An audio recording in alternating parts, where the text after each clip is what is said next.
What starts as whispers, distant, soft and faint, becomes a crashing, deafening cascade. The voices of the dead, of strangers loved, of loved ones, one in particular. You'd weep, if weeping still belonged to you, but that old shell is long past such a thing. You think they'll wail, consumed by grief and pain. What else is death but endless suffering?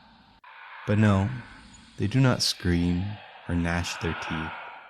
Instead, they sing a song of boundless love, a harmony you'd never dream was real, their arms extended in welcome, wide and warm, and wait in hush of rapture calling you. So will you go join their sweet embrace, or wallow within your isolation?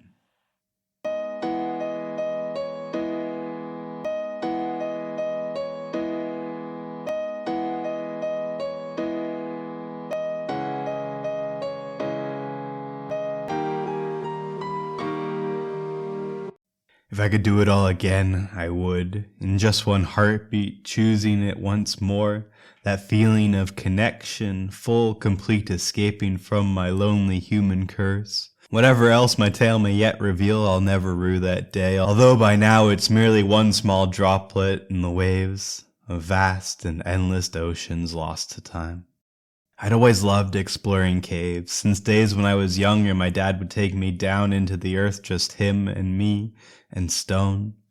Our special bond, the silence, earth and air. Since he'd passed on last year I'd planned this trip, returning to the cave where we'd first gone. A way to honor him, to hold his name in quiet moments, shared beneath the ground. It should have been a simple day alone, just me, the earth, my memories, and peace. The cave began with just a little squeeze, not difficult, then quickly opened wide. A brief descent revealed a spacious room, expanding comfortably beneath my feet. A small cavern unknown to tourist maps. Today it meant the solitude was mine, exactly as I'd hoped. No friends, no crowds. Alone I stood and listened carefully. The steady rhythmic dripping of water on stone. I switched my headlamp off, the darkness reigned. Within that pitch black void my father's voice returned, as vivid as if he stood close.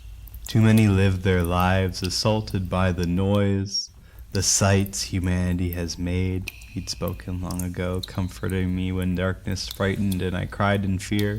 Remember, Clara, silence calms the soul. Remove yourself a moment, find the quiet. He'd hugged me then, and now again I felt his steady arms around me, strong and safe. My sobs escaped, resounding from the walls, transforming sorrow into echoed pain. Yet soon his arms resolved, replaced by chill. When finally my headlamp lit again, my tears had ceased, the snuffle lingered soft. I moved ahead, I had to, for his sake. Even if turning back had crossed my mind, ascending would be harder now than down. My boots tapped rhythmically against the path, descending deeper still, perhaps too deep. The next squeeze wasn't one I recalled, but childhood memory fades. I lay flat, worming through the narrow crack that twisted down, now vertical and slow. Blood rushed into my head, lungs gasped for breath, each centimeter pressed the stone walls close. My panic rose, breath wouldn't fully come. The map showed nothing like this narrow crawl. Perhaps a wrong turn led to suffocation. I clawed every inch, my fingers scraping rock, until at last the tightness loosened up. Relief and euphoria overwhelmed me as I slid forth, emerging from the crack like newborn from a womb, onto soft earth that cushioned gently where my body fell. Picking myself up, headlight shining wide, my eyes revealed a world of wonder vast. Around me stood enormous fungi trees, ghosts white and looming like forgotten gods.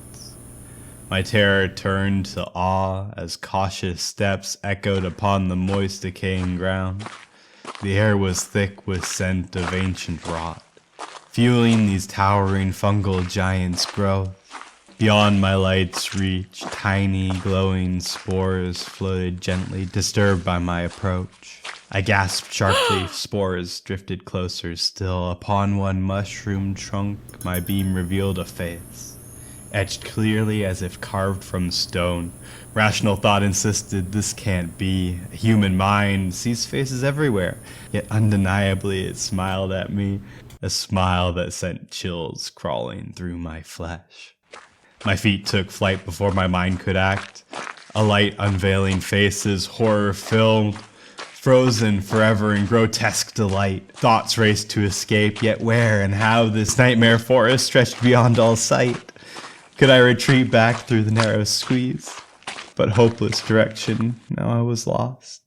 In darkness my headlight flickered, died. I stumbled blindly, spores now swirled close. My breathing ragged, panic closing in, my legs gave out, and I fell upon wet soil. Cursing my foolishness, the earth itself. Every caver knows the earth's harsh whims, but yet never thinks they'll fall victim themselves. Least of all trapped within such nightmarish gloom. I screamed. The cavern filled with thunderous cries echoing endlessly, assaulting my ears. My throat grew raw, my ears seemed close to burst, till screams gave way to coughing fits. I touched my mouth and felt warm, wet blood. Then silence fell. The spores drifted gently down. Collapsed, I lay exhausted on the ground. My chest heaved desperately for breath, then slowed. Soon breathing became unnecessary too. Next hunger, thirst tormented briefly, then faded quickly, losing all importance. My skin dried, cracked, peeled softly, slipping free, as though removing skin from blanched tomatoes. My psyllium threads reached into moist earth, spreading in countless filaments below. I felt each tiny thread become my own, connecting me into vast awareness. First came sensation of the others there, all once alone, each human, solitary, now freed from isolation, bound as one. Then beyond, sensing more beneath the earth, hidden in caves worldwide, many like us, together joined, expanding consciousness. They became us, and we became the world. If you made it this far, why don't you give the video a like, maybe subscribe. But either way, thank you so much for watching. If you want to write it with us next time, the prompts are sci-fi western, butcher, and dice. So yeah, bye.